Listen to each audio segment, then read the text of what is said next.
अस्सलाम वालेकुम, I am Ayesha. Welcome to my channel learn to lead. हम इंटरनेशनल रिलेशंस पेपर 1 का कोर्स पढ़ रहे हैं। हम सब थीरीज डिस्कस कर चुके हैं। फर्स्ट ग्रेड डिबेट की, थर्ड ग्रेड डिबेट की और फोर्थ ग्रेड डिबेट की सारी थीरीज डिस्कस हो चुकी है। सिर्फ सेकंड ग्रेड डिबेट रह गई है जिसमें बिहेवियरल अप्रोच और सिस्टम अप्रोच इंक्लूडेड है, और आज ये भी डिस्कस कर लेंगे तो हमारा थीरीज का सारा पोर्शन भी कंप्लीट हो जाएगा और फिर हम बढ़ेंगे अगले पोर्शन की तरफ। तो थीरीज की सारी वीडियोस कंप्लीट हो चुकी हैं, सबकी सब प्लेलिस्ट में मौजूद हैं चैनल के ऊपर। सारे वीडियोस देखिएगा, आपको बहुत ज्यादा हेल्प आउट करेंगी थियोरेटिकल कॉन्सेप्ट, थीरीज के बारे में आपके कॉन्सेप्ट क्लियर करने में, और आपको इंटरनेशनल रिलेशंस के पेपर में बहुत ज्यादा हेल्प आउट करेंगी ये वीडियोस, चाहे सीएसएस का पेपर हो या पीएमएस का पेपर हो। तो इसलिए वो सारी वीडियो जरूर देखिएगा। तो स्टार्ट करते हैं सेकंड ग्रेड डिबेट की थीरीज को। बिहेवियरल अप्रोच और सिस्टम अप्रोच को देखते हैं कि इनके कॉन्सेप्ट्स क्या हैं।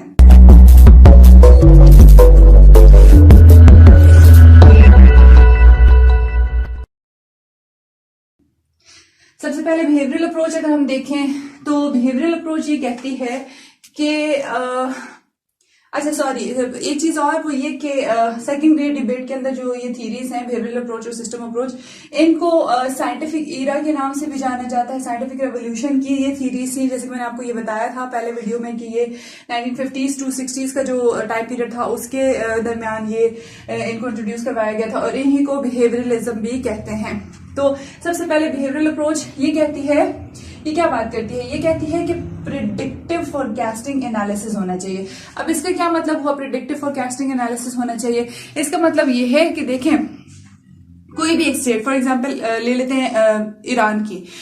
ईरान अगर ये देखना चाहती है कि ईरान के लिए यूनाइटेड स्टेट्स ऑफ अमेरिका का क्या बिहेवियर होगा, तो ईरान एनालाइज करे, पास्ट के डेटा को देखे और फिर ईरान ये सोचे कि अब फोरकास्ट करे या प्रिडिक्ट करे कि फ्यूचर में यूनाइटेड स्टेट्स ऑफ अमेरिका का बिहेवियर कैसा हो सकता है। जैसे कि ईरान ये देख ले कि पिछले एक डेकेड में, या फिर ये देख ले कि ट्रंप के रिजीम के दौरान वॉशिंगटन का क्या बिहेवियर रहा टूवर्ड्स ईरान। ठीक है, तो Iran as a state, Washington की एज अ स्टेट बिहेवियर को एनालाइज कर सकती है और फिर बिहेवियर को प्रिडिक्ट कर सकती है। तो ये क्या कह रहे हैं कि उस पास्ट के बिहेवियर को देख के उसकी बेस के ऊपर प्रिडिक्टिव फोरकास्टिंग करो, मतलब प्रिडिक्टिव फोरकास्टिंग करके उसका एनालिसिस करो और फिर क्या करो।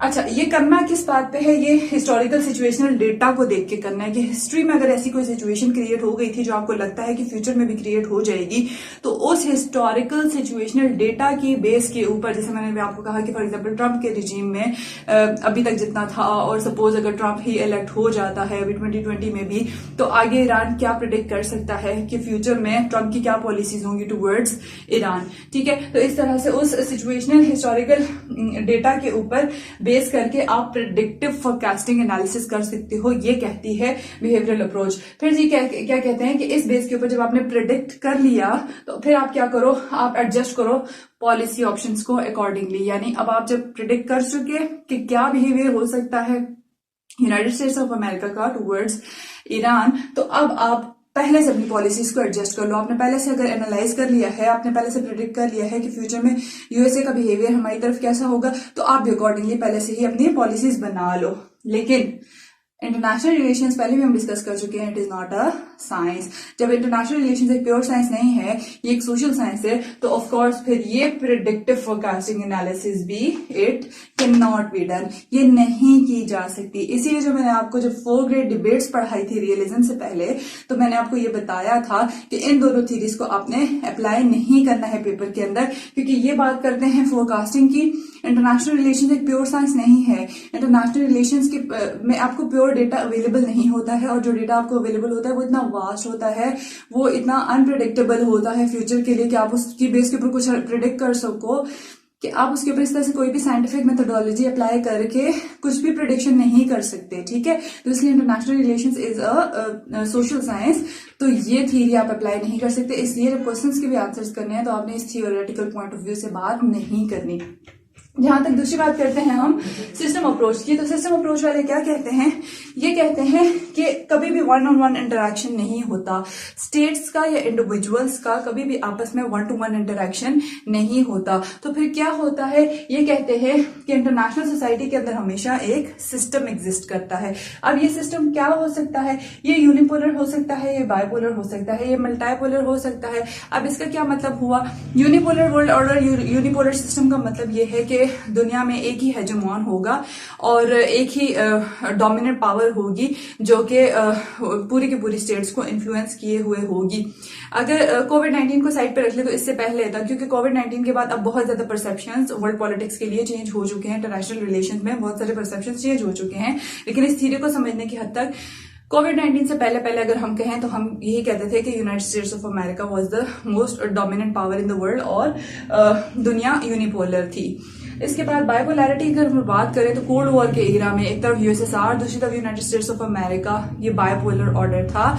इसमें एक दो ग्रेट पावर्स थी जो कि वर्ल्ड के ऊपर हेजेमनी कायम किए हुए थी।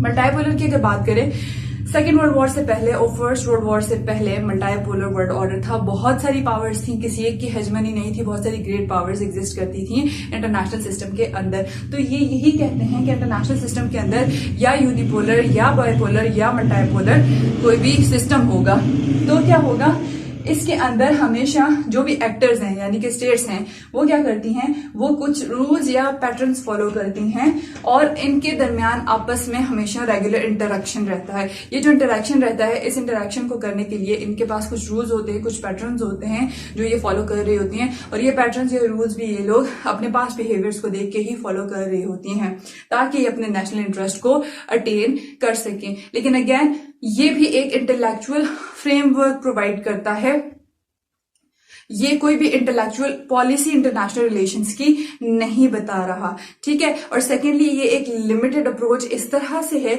कि ये पॉलिटिकल इंस्टीट्यूशंस को इनकॉर्पोरेट नहीं करती, ये इंपॉर्टेंट डोमेस्टिक वैल्यूज जितनी भी हैं इंटरनेशनल रिलेशंस की उनको इनकॉर्पोरेट नहीं करती और ये आइडियोलॉजिकल फ्रेमवर्क नहीं बताती। इसलिए इस थ्योरी के भी पॉइंट ऑफ व्यू से हम लोग बात नहीं कर सकते क्योंकि इसका स्कोप भी बहुत ज्यादा लिमिटेड है। इसलिए जस्ट ये कॉन्सेप्ट देख लें कि बिहेवियरल अप्रोच क्या कह रही है, प्रिडिक्ट करो। सिस्टम अप्रोच क्या कह रही है कि एक सिस्टम एग्जिस्ट कर रहा है जिसके अंदर स्टेट्स ऑपरेट कर रही हैं।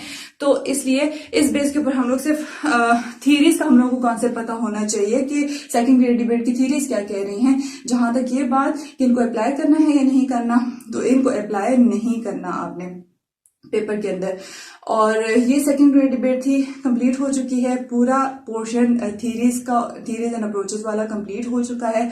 I hope theories and approaches आप बहुत अच्छे तरीके से समझ गए होंगे और अब बाद के जितने भी कॉन्सेप्ट्स आएंगे उनमें अगर बात होगी रियलिज्म की, बात होगी आइडियलिज्म की, बात होगी कंस्ट्रक्टिविज्म की या किसी भी और थीरी की, तो आगे के सारे कॉन्सेप्ट्स पे फिर आपको पता होगा कि बात किस पर्सपेक्टिव की हो रही है। तो अब हम लोग नेक्स्ट वीडियो से इंशाल्लाह नेक्स्ट पोर्शन की तरफ बढ़ेंगे। हम लोग इंटरनेशनल पॉलिटिकल कम्युनिटी को पहले स्टार्ट करेंगे, जैसे कि आपको पहले बताया था मैंने, हमारा जो फर्स्ट लाइव सेशन हुआ था जूम का उसमें।